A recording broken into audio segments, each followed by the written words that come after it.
Always welcome साथियों, digital class हमेशा आपके साथ। Strength of materials, download complete notes with full video solutions. यदि साथियों आपका कोई कंपटीशन से रिलेटेड डाउट है तो आप हमसे कांटेक्ट कर सकते हैं। कांटेक्ट लिंक आपको वीडियो डिस्क्रिप्शन में मिल जाएगी साथियों। यदि आपका कोई इस कंटेंट से रिलेटेड सुझाव है तो आप हमसे ज़रूर शेयर करें साथियों, जिससे हम अपने आप को अपडेट करने की पूरी कोशिश करेंगे। इससे पिछली वीडियो में साथियों हमने जाना था what is the vertical displacement. इस पॉइंट पर साथियों आप देखेंगे ए बी सी ये अपना फ्रेम है, इस पर बी पॉइंट पर आपको वर्टिकल डिस्प्लेसमेंट जानना था।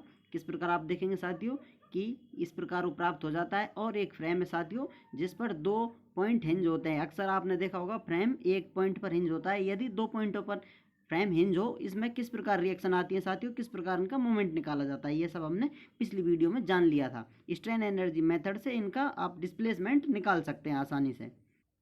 फ्रेम अब तक आपने बहुत सारे पढ़े होंगे, मगर फ्रेम कभी ऐसा हो तो क्या हो। What is the vertical displacement at the point B of the structure shown in the figure given below. जैसा कि साथियों आप फ्रेम देख सकते हैं, ये ए और बी अपना फ्रेम है। ए पॉइंट पर हिंज है और बी पॉइंट पर पी लोड लग रहा है साथियों।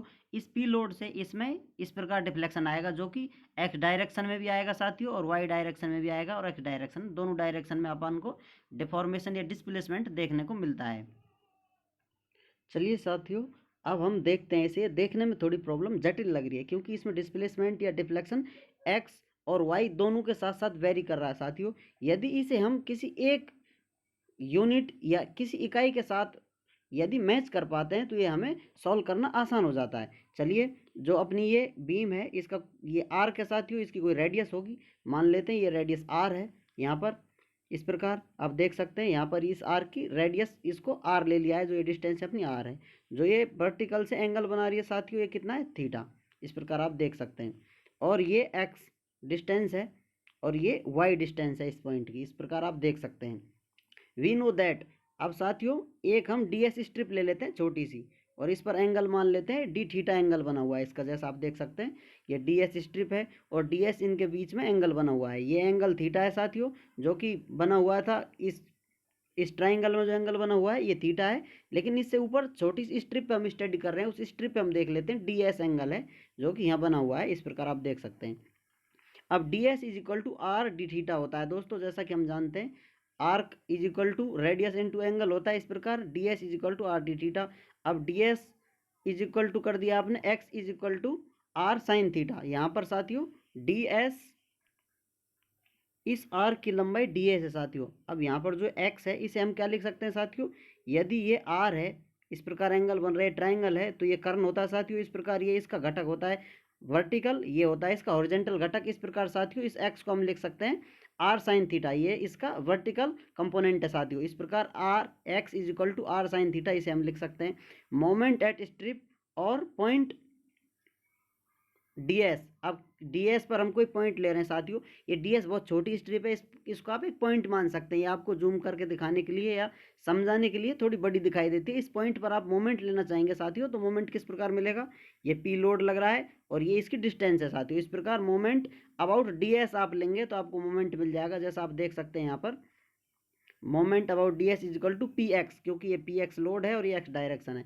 या आप कह सकते हैं साथियों इस एक्स के बराबर में क्या है, अभी तो देखा था R sine theta, P into X R sine theta. इस प्रकार इसे लिख सकते हैं। अब साथियों हमको मोमेंट मिल गया है, इस मोमेंट का हम पार्शियल डिफरेंशिएशन कर देते हैं विद रेस्पेक्ट टू पी। तो इसका साथियों हमें आर साइन थीटा मिल जाता है। इसका हमने पार्शियल डिफरेंशिएशन कर दिया है, तो हमें del M divided by del P is equal to R sine theta प्राप्त हो जाता है।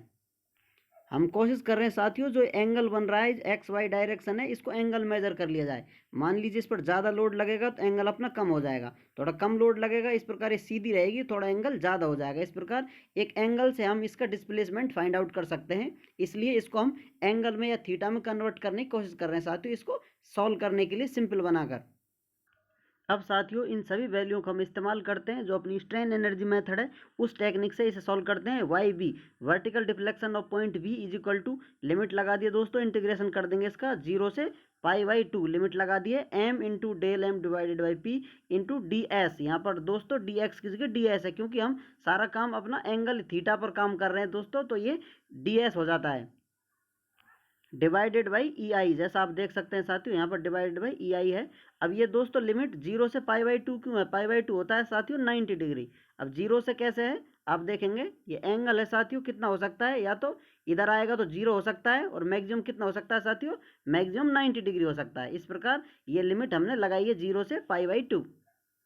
और जो अपना ये डी एस है साथियों, जो स्ट्रेट लाइन होती है जो एक्स में वेरी करती है, उसके लिए हम लेते हैं डी एक्स इस्तेमाल करते हैं, जो अपना इंटीग्रेशन एलिमेंट है। लेकिन यदि ये लाइन इस प्रकार कर्व में हो तो साथियों इसको डी एस से हम प्रदर्शित कर सकते हैं, इसलिए यहाँ डी एस आ गया है, क्योंकि हम सब कुछ रिप्लेस कर चल रहे हैं।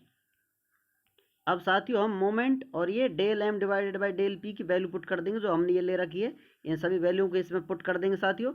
ये एम की वैल्यू है, और आर साइन थीटा ये del M divided by P की वैल्यू है साथियों। तो और ये डी एस, इसमें डी एस को रिप्लेस कर दिया आर डी थीटा से, आर डी थीटा। अब ये सारी टर्म थीटा में आ गई है साथियों, जैसा आप देख सकते हैं D S is equal to R D S था, इसे भी आपको दिखा देंगे डिवाइडेड बाई ई आई साथियों, जो कि इस स्ट्रेन एनर्जी में नीचे था। ये सारी वैल्यू पुट कर दी है, और लिमिट वही है 0 से π/2 लगा रखी है साथियों। अब आप इसे D S is equal to R D theta देखना चाहते हैं, इसे देख लीजिए, जो आपको स्टार्टिंग बताया था यहाँ पर आप देख सकते हैं D S is equal to R D S theta है।